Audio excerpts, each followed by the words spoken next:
అరుణోదయం అరుణోదయం నవోదయం శుభోదయం నూత్న క్రాంతి యుగోదయం నవోదయం శుభోదయం నూత్న క్రాంతి యుగోదయం నూత్న క్రాంతి యుగోదయం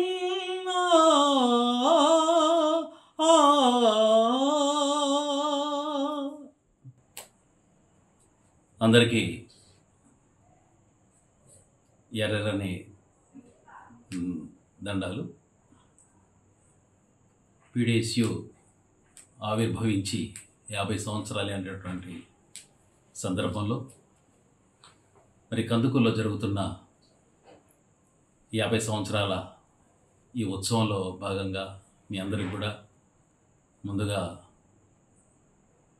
విప్లవ అభినందనలు తెలియజేస్తూ మరి ఎన్నో జ్ఞాపకాలు కందుకూరులో మేమందరం కూడా మూట కట్టుకున్నాం.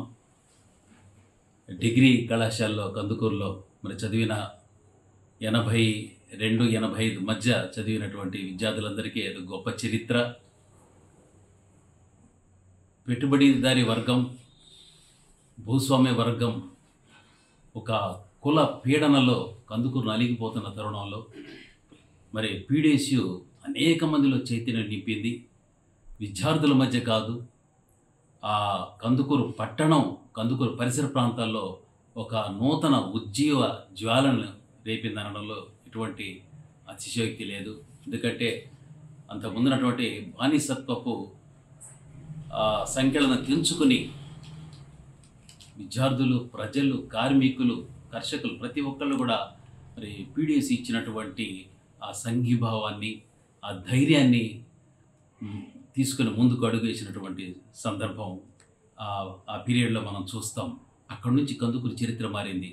మరి వారు వేసినటువంటి అడుగులు ఈరోజు మన కందుకూరులో మరి ధైర్యంగా ప్రతి ఒక్కళ్ళు కూడా ముందుకు పోయినటువంటి పరిస్థితులు మనందరం కూడా కందుకూరులో మారిన వాతావరణం మనం చూస్తాం.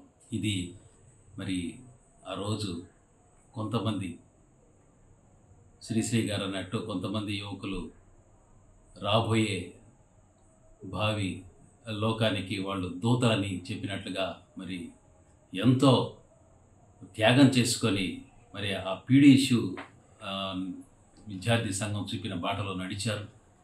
మరి మేమందరం కూడా గర్విస్తున్నాం ఆర్గనైజేషన్లో పనిచేసినందుకు. అరుణోదయ ఒక సాంస్కృతిక సభ్యుడిగా నేను కూడా ఎంతో నా వంతు కృషి చేశాను.